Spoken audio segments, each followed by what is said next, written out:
that the only thing that can be proven is with science. And I said to him, I said, look, now in my opinion, I said, I'm a seer to believer. I don't believe in ghosts because I've never seen a ghost. So therefore, I don't believe there's an Allah up there or there's a God up there because I've never seen him. But people can turn around and say to me, well, I've experienced Jesus Christ coming in and taking my soul.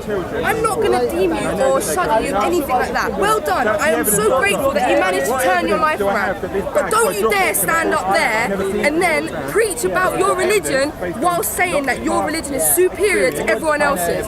No, in the Quran, in the Bible, in every religious book, it says we are equal, we are one. So why is he then standing up there preaching when he claims to be the #1 preacher of their fucking religion and saying that Christianity is superior to Islam, to Hinduism, to Sikhism? Because a lot of people like take like small like parts of like their religious beliefs. What they mean. If I want to base my conclusion on from like the actual like what exactly am I looking at religion, for example, and that's what it gets, like your religion. It's not what religion like fundamentally. It's the teaching. Exactly. The most important thing about religion is the respect, the loyalty, the teachings, to not steal, to not lie, to have morals and ethics, not to fucking stand up there and say that Christianity is superior to everyone else. My question is, what is scientific evidence? Whoa. Now you say churches. Why is it that priests who are meant to be the figure of God, priests, you know, imams, priests, all of these people, why is it that there's been several cases of priests raping children in boarding schools? If he is a true believer of his religion and he is a true preacher of his religion, why is it that he is then going behind stage and raping kids who are 4, 5, 6 years of age? Why? Tell me that. And if I had the confidence, I'd fucking go up and say that to him. But I don't have confidence in front of all of these people. Can I say something short? Can I say something short, yeah? I mean, I like the way you talk, and it's very beautiful. I'm not going to lie. Thank you. But there are a lot of sectism and groups in the world. Yeah, there are. For example, from what I practice, it's called Islam. Like the guy is doing against Christianity is about like Islam means from the word salama. So once you're Islam, you're agent of peace, or you work for peace. But how do you get that peace? You get that peace by Muslim means someone who submits the inner self to the one true divine creator, Allah, right? So now, you can call, for example, animals submit themselves to God and God alone because they expect everything from God because they have different realm of understanding what God is. So they are true Muslims compared to any other human. So when it comes to, for example, Jesus said, submit yourself to the creator. Think about, for example, Buddha says, submit yourself to the light, right? So if you submit yourself to the one true divine, what happens from there is that we become agents of peace because we receive peace from there. So God says in the Quran, for example, do not cause sects and groups, right? Because it's bad for us. Exactly. What happens? Politics gets into it. We divide. We turn into teams. For example, football games. And we turn against each other. Exactly, like football games. Manchester United against another team. Chelsea or boom, there's a fight. Yeah. Are we going to go in football here? No, never that. You know what I'm saying? But I totally agree with what you're saying. And do you know what creates diversity in this world is that there are a lot of religions out there. That's what creates all of us to be different. We all believe in something different. Okay, we may have the fundamentals that there is a God up there or an Allah up there, but you will believe something different to Allah than to what I believe. You might believe that he's got blue eyes and I might believe that he has brown eyes. But what I'm trying to say is you're allowed to have loads of religions, but just don't shudder any other religion, and don't ever call your religion superior to everyone else's, because you're not. He might think he's superior because he's submitted himself to inner peace. But that's the nature of the religions, isn't it? They all claim that they're exclusive. Yeah, they all do, but I don't understand where that's come from. No, but that's because every religion, they all believe in God.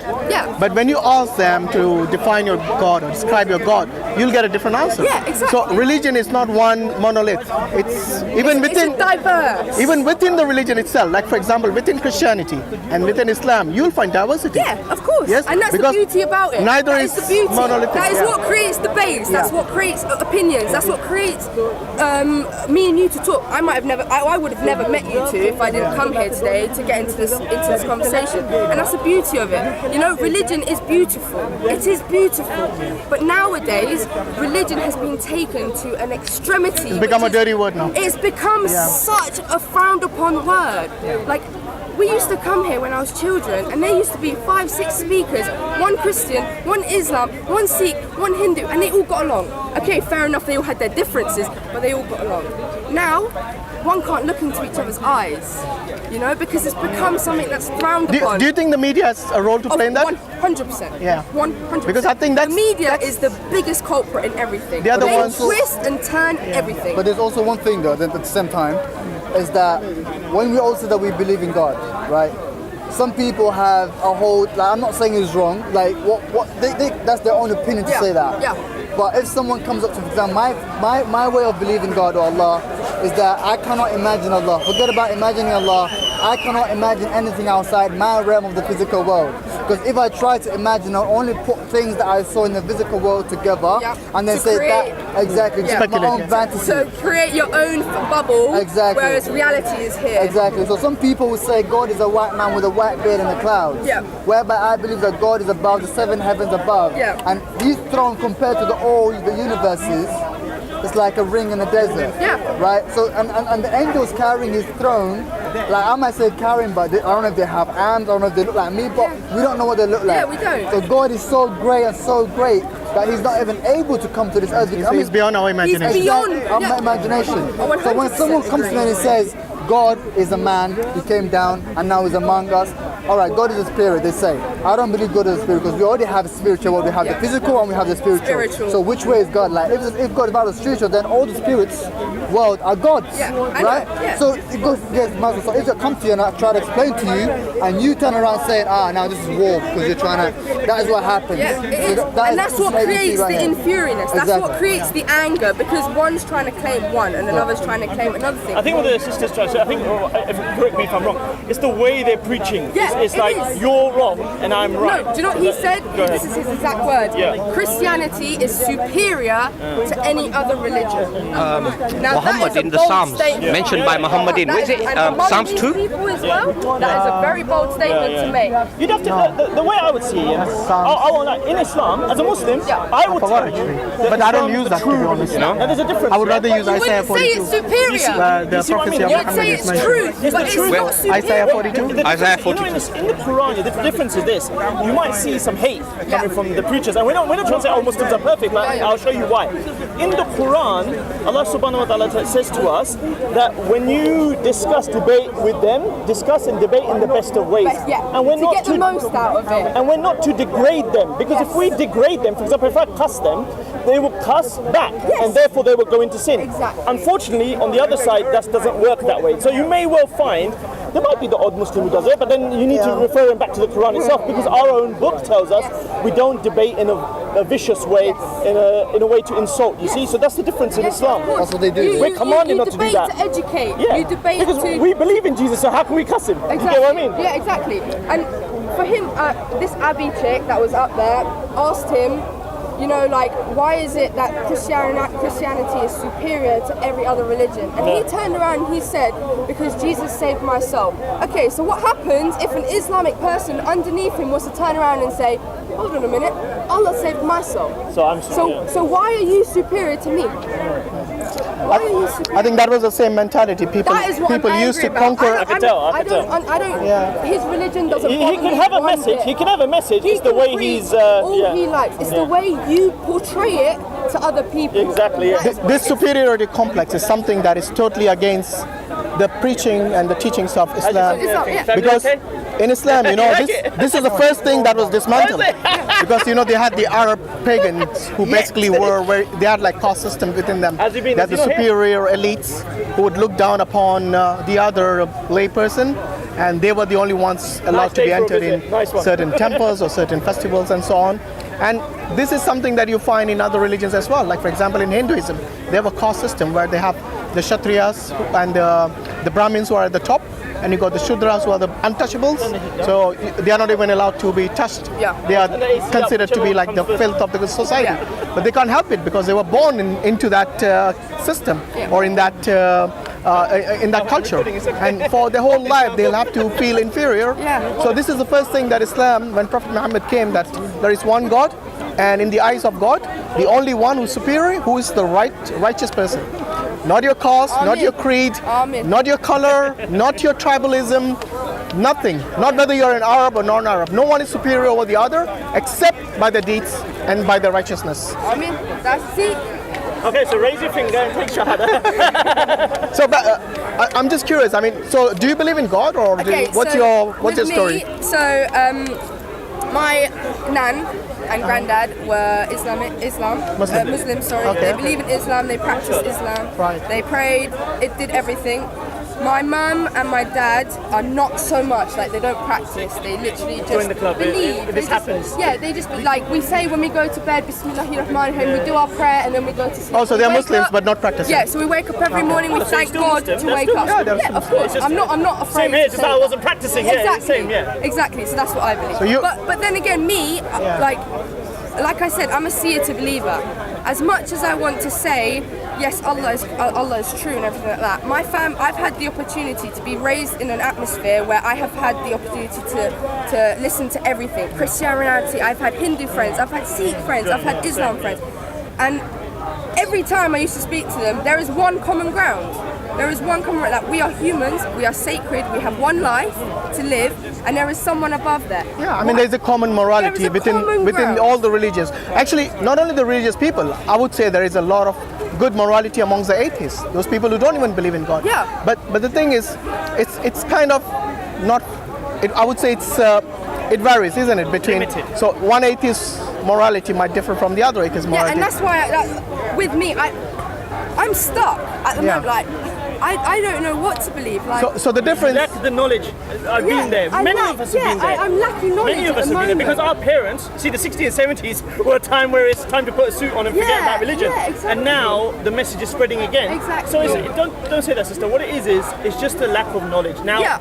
our advice would be, I would believe, is gain that knowledge and analyze that. No, Simple as I've that. read the Quran. Alhamdulillah. Alhamdulillah. I've read the Quran, and I know all the prayers and everything. I've read. yeah. It's just You have questions. When you say you're unanswered. Same here. Join the club. Unanswered. All of us have been in this boat. Yeah. But the difference, there's two paths you can take. One is where you just see something, you don't get it, and you reject it. Now that's just blind. Yeah. The other one is you actually see something, Open-minded. go and find the information. Yeah. Now, again, even when you do find the information, it's totally up to you whether you accept it of the people. Look, for example, if this gentleman is talking to you, we have to judge, don't we? That is he got some kind of, I mean, do you know what I mean? His attitude, what is he trying to sell? That's normal. That's normal. Yeah. You know, that's what you do when you speak. If you're to truthful, all I can tell sister is, look, you're truthful in the way you ask for information, but by what I can see, Listen. seek the information and be truthful to yourself. Listen, I think you'll find the answer. Listen, there's one thing that I will stand among everything. Okay, in the Quran it says not to lie, not to steal, not to harm yourself. But okay, I smoke, and I regret starting. We all have faults. You all sister. have I haven't them found anyone who faults. doesn't have a fault yet. But one thing I will say is that none of us are lying and angels. stealing, to me, is the biggest sin. Okay, Alhamdulillah. even from your parents, even from your family, even from your friends, even Jazak Allah from Khair. people that you don't know. In the Quran it says we're all one. We're all equal. We're all brothers and sisters. What's that for again? I turn around to say to you, I don't know you. I call you a brother. I see. But lying and stealing, you're taking from another brother or sister. That's your family, man. MashaAllah, Jazak Allah That's your Khair. family. That's the issue. That's what you're going to take from your family. Yeah, that's it. That's even worse. Exactly. It's worse. Hence why the Quran says there are rules. See, some people say, what's that rule for? What's this rule for? But there are rules in place for, as you said, one spoon. Ethics and morality. ethics and morality. And that's Ethics and why. morality, and that is the teaching Jazak Allah of Khair. Islam. Ethics and morality. How much are we? That is. How much are we? People don't understand. Inshallah. Now, Jannat al-Firdaus, everyone inshallah. concentrates on the bad. Everyone concentrates on the bad, and the media portray it. As you said, Oh, That's human nature. For example, if you're driving a car and you take a really good right turn, do you think people will say, wow, look at that right turn, fantastic, It's only when you hit someone or you that take the wrong everyone's turn. like, oh my, okay, Exactly, you need yeah. to stop doing it. Exactly. So why- it's the wrong things that you do that gets the attention. I like yeah, The that gets the attention, and that sells the papers. attention. And especially if it's mixed with lies and with like the way the media does it. Yes, they portray There's like a lot a of few politics, let's like put a it few that way. example, like a few people like the ISIS or someone, and they think, look, the Muslims are like that, and then the politicians start, and then the hate preachers start, as you have seen over here. This is not the way to do it. In order to create peace and harmony, yes, you actually do not consider those people to be representing the mainstream. Do with our own religions. Absolutely, I agree. And we all have That's where all our the share of black sheep, you see. We all do. Whether you're religious or irreligious, you will have bad people within that. So, I mean, going back to I think you mentioned something about you only believe you only believe what you see. Yeah. Yes. You know, trust me, if that was the case, living our daily life would be very difficult. I'll give you one example. I know, I agree with that, but it's so big, like the statement of there is a God and there is like, I don't know, the statement of there is one above us, that's a very big statement. Like, it is, to say that he created all of us, that is a humongous statement. For that to be different than to say, okay, there's a ghost right there, it's completely different, you know, that one, Allah is on this end of the spectrum and a ghost is on this end of the spectrum. It's completely different, do you get what I'm saying? But so I understand, I'm a seer to believer, 100%, but the statement with God and all these religions, I mean, Allah and one thing in religion you need to put into, really consider is the fact that there is faith in something which is the unseen. If Allah came in front of you, it wouldn't be much of faith, is it? No. Because you're seeing Allah. Yeah, exactly. But the whole idea the of reason. Yes, the whole idea of this world being a test for us, yes, which is a limited time from 0 to, I don't know, 80, 90, 100 years, whatever it is. Script, and what you do with that is what you choose to do. And if you read the Quran and if you read what is prohibited in there, what is permitted in there, it is good for you as an individual. Listen, good for you as a thing. The Quran, the Bible, and all the holy books that are out there is there to give you a road, a path to take down. Absolutely. Whether you choose to take that path or not is up to you. Whether you choose to put your trust into religion, it's up to you. Okay, that is what the beauty of religion is. It's up to you. No one is ever going to put a gun to your head and say you have to be Muslim, otherwise I'm going to shoot you. That wouldn't be much of that wouldn't be much of a exactly. It's a choice, and that's what allows everyone to be so different and to have different ideas in their head and ideologies. But that also is what brings people together. Is the people forget. That's what we've been told to discuss. People forget that the Quran and the holy books is just a road. It's a path. It's the right. It's guidance, path. basically. It's a guidance. It's guidance for the right guidance to the right path. To go to the right way. Absolutely. Yeah. Okay, no, you got it perfectly right. I don't understand why it has to be blown up any more than that. I think only the Quran will guide me to the right way. Only. Yeah. Okay, because you're Muslim, right? Even so. Exactly. But then that person over there will say the Bible is the only thing that. I think what we need to do, sister, is when you have a book, you read it and you filter through it and you make your decision. You make your decision. Do you know what I mean? Because there is a truth. If there were 3 boxes and one of them has something under it, not all 3 are going to be empty. So our job is, and hence the test, is to differentiate, analyze, have a look, relax and have a look what the truth is. And you're doing a good job. You read the Quran, alhamdulillah. Now, if any brick walls that you come across, like I came across a few brick walls, instead of ignoring them, I actually took a little peek. I climbed up, took a little peek, and I saw actually what I thought is not what I thought. So, you know that's the best way to learn. What I think is this though, sometimes what we read or what we see in the books is beyond the books. Of course. All right? For That's why you have imagination. Exactly, but sometimes, when you read the Bible, for example, some people say there's science in the Quran, blah, blah, blah, it doesn't matter. But what does the meaning of science, what does it mean in Arabic? I don't know if you speak Arabic. In Arabic, when you say science, you say ulum. Ulum, which means knowledge. So if something contradicts knowledge and understanding and rational, that doesn't mean because at the end of the day, when God created Adam, he was given a mind. So when he was given the mind to understand the consciousness, that's when he was put to a test about the apple and that kind of stuff. Whether he's gonna, you know what I'm saying? That's why we have freedom of will. Like we have our free will. Exactly. Whether we choose to go against that is our choice. But I choose to go and kill someone. Allah. And that's why Allah has given you the guidance to show you what is right and what is not right. Exactly. And this is what's important. But you see, with regards to the different religions, we do acknowledge there are different religions. Yes, but there is only one God. And there are certain religions we say there is more than one God. Yes, but at the end of the day, we have to actually, like the brother said, we have to read and analyze based on the intellect, based on the intellect that God has given you. So what would be more logical? I mean, imagine this: if you had more than one God, Allah gives an answer to that in the Quran. Because if there are 2 gods and they both want the same thing, say for example, they both want sunset now. And one said, no, I want sunrise now, and the other says, no, I want sunset now. Remember, they both are God. They're both equally powerful. So you see, there always is going to be different. There'll be a battle between them. We're all different. Our minds all work in a different way. We all believe different stuff. So there's always going to be a point where someone's going to come up to you and challenge what you believe, right? Yeah. There's always going to be an opportunity for someone to debate their side of what you believe, and that's the beauty of it. That is the beauty of analyze it and see where the logic is, the sources. Of analyzing the resources that you have. Is ultimately up to you whether you choose to read one book or you choose to go through all the religions and read all of the books and then make the analysis. I think the latter would be kind of impossible given our limited life. So what I would suggest. Well, I mean, why there are 400 million religions or something? Yeah, but I mean, like Christianity Islam, Sikhism, the main ones. Yeah. It's your choice. So that's what I'm saying. You go and just stick to what you need to do is you need to go and read look at the monotheistic religions. Yes, like the Abrahamic faiths. Most of them preach that God is one.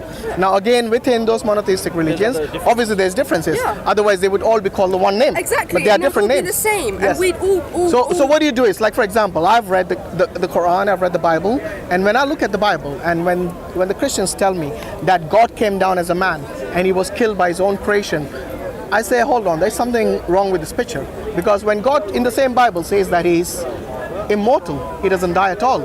And then another version says, of that same Bible, says that he was not only killed, but he was killed by his own creation. Yeah. And he died for 3 days and 3 nights.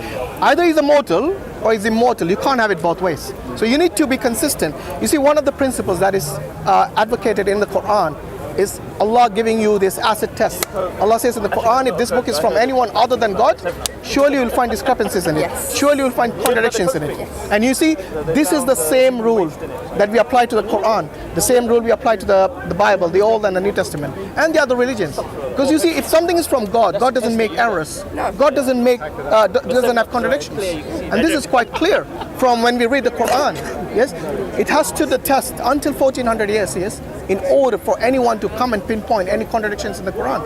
This shows, you see, the language is Arabic, but it's being translated into many languages. It doesn't mean it's only for the Arab people. No, it's for, obviously it had to become. Just research it, sister. It had to come down in one language. Because you're an honest person, so inshallah. So I mean, just to clarify, do you believe in God or you don't believe in God? No, at the moment I'm atheist. Well, I'm not atheist. You're agnostic. I think I'm agnostic. Yeah.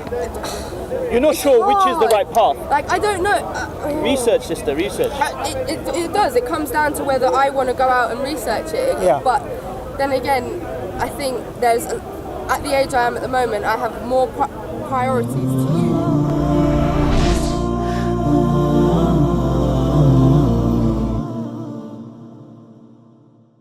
All this, or it just came from nothing.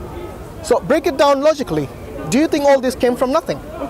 Yeah, but I might not believe that, but someone else might hit over here. No, but you see what I mean? That's not philosophical. That is something you can break down logically. Yeah, but it's a debate, isn't it? It's a constant going back and forth, because what you believe could be different to what someone else believes. No, they'll all come to the same conclusion. They will either, or maybe there might be a third. They all say whether yes or no. There might be a third instance where they say, I don't know, which is fair enough, okay? But they either say, look, all this came from nothing, or this came from something. You'll eventually come down to basically deciding whether this is the case, or you'll just say I don't know, which is a middle ground. That's what I'm doing at the moment. Yeah, so you know what it is. If you try to do what I thought I had to do, and that's what I think you have to do, and that is research this in bulk. So you have to just stop right now, go home, put the computer on, I guess, or sit in a library and read through it. That's not how it works, sister. Through a week, maybe you pick up one sentence. The next week you pick up 2 sentences, and so forth. You pick up one fact, you research that. Gradually. There is no time limit. I understand that. Just if you have a question, one question. Let's say you've got 20. If you've got one question, just look into that one question. You might not even finish researching it that evening, but just don't stress about it. Yeah. That's how you find the truth, and that's the fact of the matter. That is don't stop. Keep asking questions. That's a healthy sign. You have the knowledge and the understanding to go and do it yourself, which comes back down to boiling down to whether I choose to go read other books or not. But for me, there is a lot of grey areas in religion. Yeah, and question them. The answers are there. I had the grey areas, but it's just that you know what my problem was? I hadn't questioned them properly. Yeah. I hadn't gone to the right resources. Do you get what I mean? I can sit here and go, why is the grass green? I can stand here and say that all day, but I won't get the answer until I go and pick up a book or something, or ask someone who knows something about the grass, correct? No more me asking this gentleman, I'm sure he's not going to know why the grass is green. But you know me? Do you know? Yeah, no, I understand. Could you let me know? It's been a lifetime question. I'm sure it's green. Last time I checked. So what I'm saying is, don't stop. Ask questions, which is a good sign in itself. And that is very important for human development. Whether you're religious, irreligious, people learn by asking questions, by learning more. But if you're just going to shut down that, oh, the world is against Muslims today, so I'm just going to put my head down and just carry on with my life, it doesn't work like that. No. You see, the more you do that, the more you'll feel that there is no need for this. Yeah, the more you feel neglected and from the idea of that it's exactly. You really believe, sister, by the looks of it. And this I think this becomes a vicious cycle of procrastination, because when you start doing that, then you'll say, look, I got other priorities. Let's forget about religion, forget about God. But you see, as someone who believes that this world is going to end one day, that we will die, death is inevitable, regardless of whether you believe or not. Every single soul is going to die. Kullu nafsin dha'iqatul maut. And this is a fact, which no irreligious or religious person can deny this. It's fact. Yes. So you see, after this, we have an eternal life. We believe in life after death. Obviously, you'll say that we didn't see it. Nobody came back from dead. Yeah, but you see, look at it. But that's like what I said to these guys. Yeah. I said, look, every time I get up in the morning and a thought comes into my head that when my mother dies, I'm never going to see her again. It's impossible for me to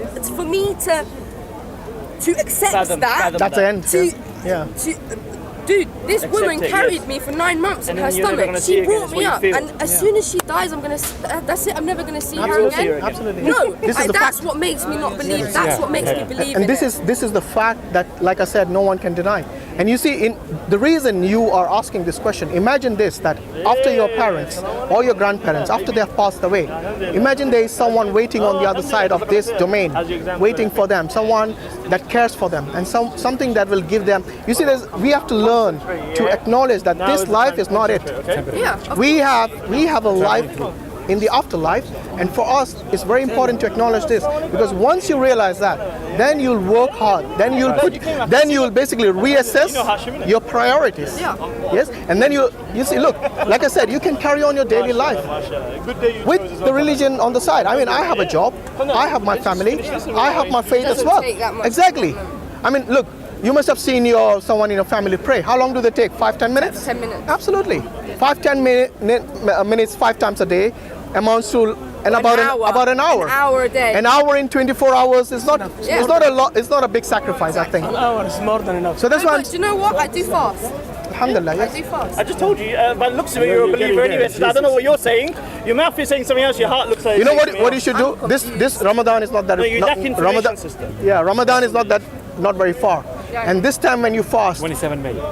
I'm hoping that you'll get the reward for that fasting. Inshallah. Because for you see, fasting is not just remaining hungry. No, I know. Yes? There's a spiritual element to it. The whole point of being of fasting is because when the people that had long hours of days that couldn't afford to get money and stuff, they went through their daily jobs without any money and without any without any food or water, and it teaches us that, okay, I have a life. I'm able to go across the road now and get a drink of water. But some people don't have the opportunity to have that. Yes. And that's what fasting teaches people. And what you could have done. And that's why in the Quran it says to you, when you fast, you do not sit on your backside and you do nothing. You carry on with your daily job. Absolutely. You do exactly what you would do if you were doing it now. not So this time when you're going to be fasting, I want you to get the reward. And you see, it's a very simple step to do that. You just have to say your shahada, and that will give you that ability. Even though you're fasting, this time you're not only fasting for the reason you just said, but you'll be fasting for what Allah said and for the reward of that. So everything you do, there'll be 70 times more reward. I mean, imagine on the day of judgment, when you'll stand in front of Allah, and then Allah says, these are your deeds. And because of this month you fasted, your deeds have been multiplied 100 times or even more. Who knows?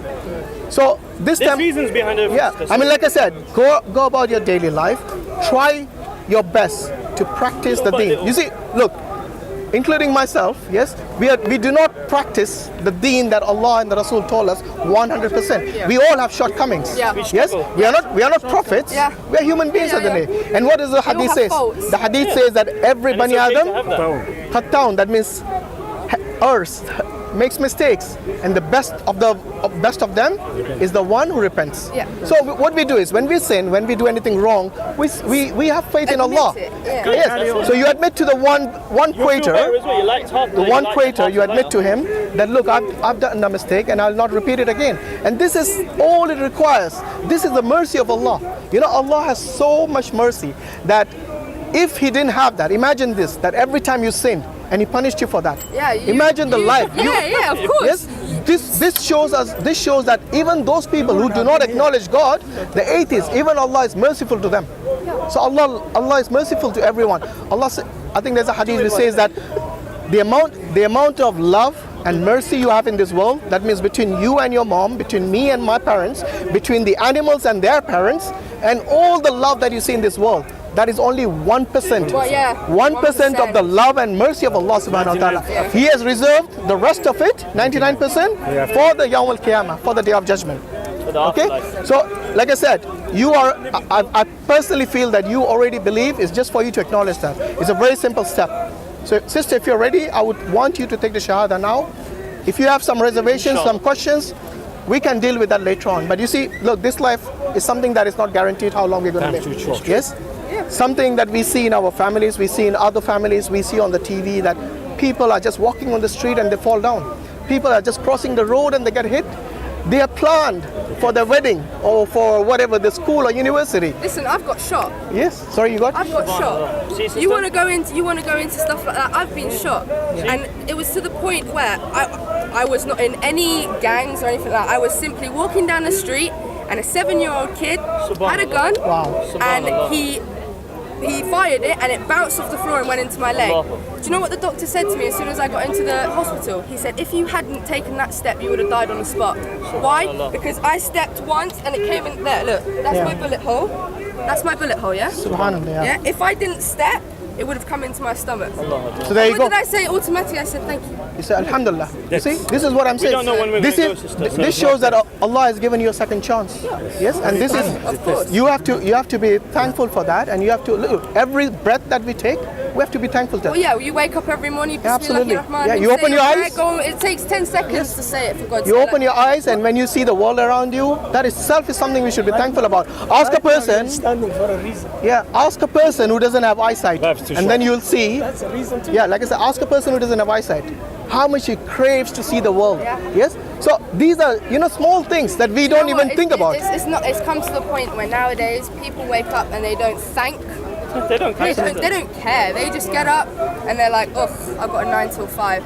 People that actually have some fire, have life, I think have logic and morals and ethics, would wake up every morning. Even if you're an atheist, don't thank Allah or Jesus or whatever. Just thank you. I think they know. They know as well. That there is something that there's not a lot of people nowadays who do that, and that's why I think the balance and everything nowadays is just fluctuating too much. That's it. Too much. And the same thing with parents. You brought up your mom earlier. You see, you love your mom, and that's the reason you brought it up. You see, in Islam, I love my mom. Love is too underestimated. little. Mate, if there was a guy with a gun right now, and he had the gun to my mom's head, I would run over there and I would. And you see, and that is the reason. And that is the reason Allah says in the the Prophet ﷺ says in the Hadith that the Jannah, the paradise, lays under the feet of the mother. You see, a person comes and asks the Prophet ﷺ that who should I love most? Yes. And the Prophet ﷺ, I'm paraphrasing, says that you should love your mother. And then he says, who do I love after that? And he says, your mother. And then he asks the third time, whom should I love after that? He says, your mother. And then he says, who after that? And only then he says, your father. So it shows like there's a like thrice the amount of love you should show because of the sacrifices. Yeah, you see? well, of course. Yeah. And she takes pain. Absolutely, yeah. For 9 months, and then she has to go through pregnancy. Absolutely. I mean, you think I'm going to go my life without? And not only that, for that, you see, the pregnancy is something which is obvious. But look at the daily life. For example, if you want to eat your favorite food, she asks you, what do you want to eat? Sorry, I didn't catch your name. What's your name? Selin. Yeah. Selin, what's your favorite food? Or your brother, or your whoever is in your family. Yes. Have you ever seen her ask or anybody that today I'm going to cook my favorite food? very rarely. Subhanallah. But that's see? what I do. I ask my mum and I can Yeah, I know, yes. Yeah. So that's what I'm saying. 1 in a See, million then. I'm saying that you already know a lot, and I think it's just for you to acknowledge Allah subhanahu wa ta'ala and His Rasul. I personally feel you know this already in your heart. Are you ready to take that step just to formalize it? Because it looks like you already believe that.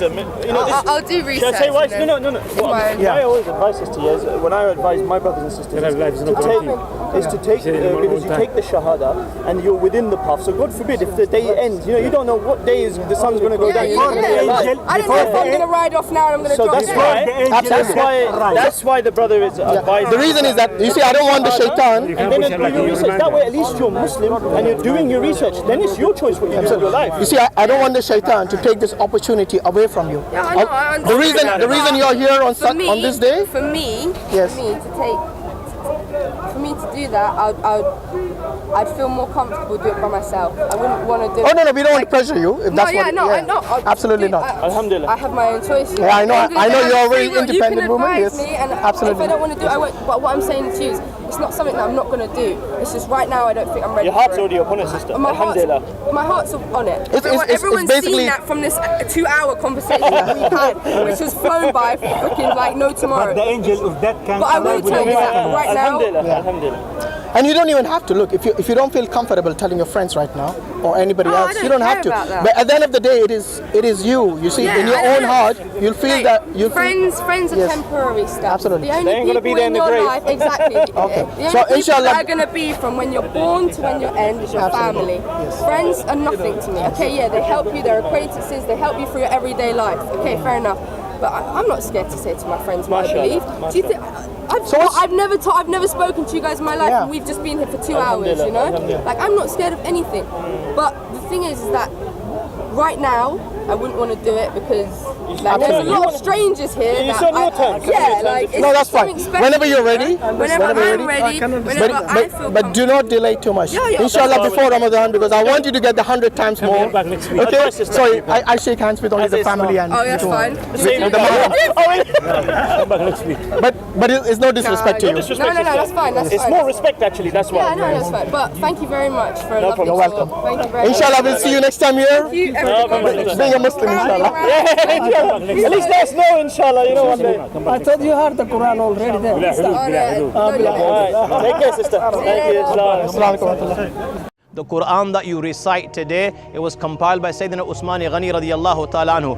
Look at the Sadqah Jariyah Sayyidina Uthman Ghani radiyallahu ta'ala anhu gets. It's been over 1300 plus years that Sayyidina Uthman Ghani radiyallahu ta'ala anhu in his era compiled the Quran. Billions and billions of people have been reciting the Quran and will continue to recite right till the day of judgment. Just imagine the ajr and the reward Sayyidina Uthman Ghani radiyallahu ta'ala anhu will receive on the day of judgment. My young friends, this is a golden opportunity. I've been asked to make an appeal for a center in Oslo in which the deen of Allah subhanahu wa ta'ala will be taught, the Quran will be taught. And the best reward that you will get is if you participate in centers like this, because once you've left this world, the sadaqah you will keep on receiving. When the companions of Rasulullah sallallahu alaihi wasallam were not content in terms of their akhirah, why should you and I be content in terms of our akhirah? Do what you can while you can, because you only live once. You're here today, you're gone tomorrow. And the only thing that will benefit you in terms of your akhirah are the a'mal that you've done in the dunya while you were here.